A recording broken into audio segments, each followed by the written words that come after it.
What's good, folks? Red's here. Soap review this evening. Noble Otter Flying Hide.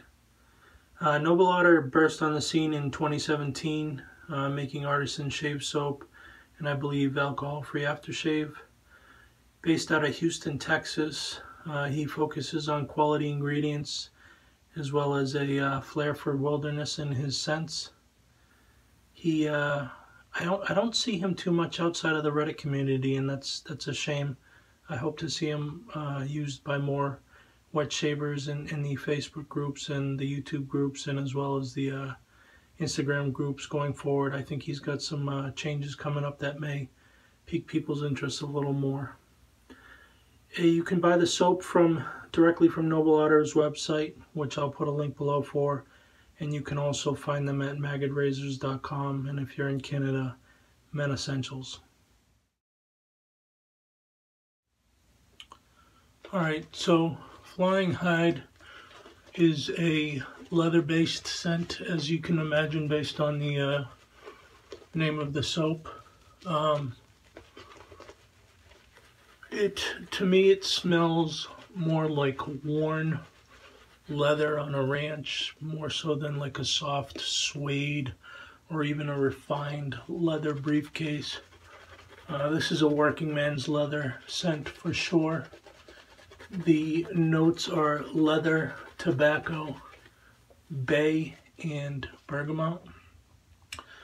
I don't detect much bay, and I am fairly sensitive to bay in terms of picking it up.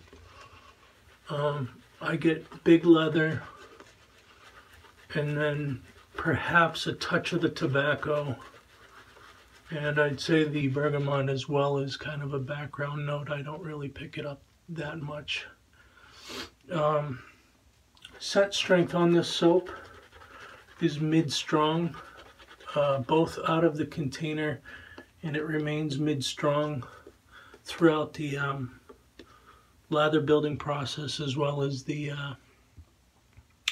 shave. Similarly scented soaps in the wet shaving market, in my opinion, are Phoenix and Beau Spitfire, as well as the Maggard Razors branded soap in the scent of tobacco and leather. Alright, performance on this soap is good. This is a tallow based soap on the firmer side, so I do suggest a little extra loading time to make sure you get enough in your brush. And it is actually very, very thirsty. So do yourself a favor and give it the required water, or else you'll notice some suffering, particularly in the slickness department if you don't hydrate it properly. The lather, when properly built, is of the consistency of Cool Whip, but it has more of a sheen than Cool Whip does, obviously, once hydrated. Slickness and residual slickness are good. Nothing, they don't stand out, but they're certainly not going to prohibit a good shave.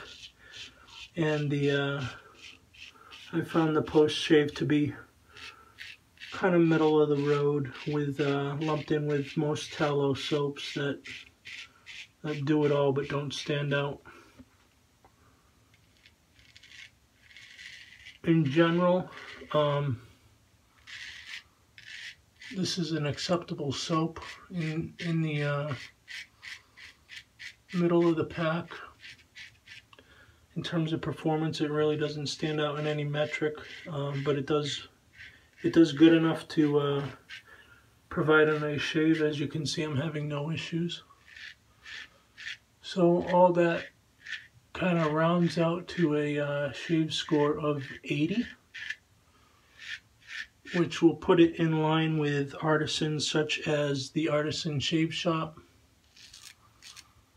as well as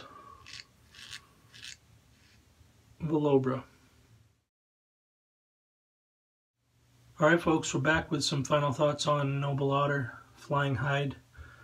Really like this scent. I'm into leather, as most of you have seen, and this is a complex leather, you know, working man's leather that I don't quite have in my den, so I'm really excited for this scent.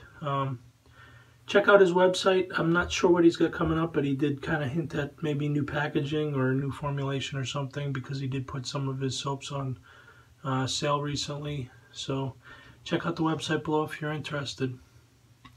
As always, thumbs up the video if you like it. Comment below if you have anything else to say, and if you're not already a subscriber, please become one. See ya.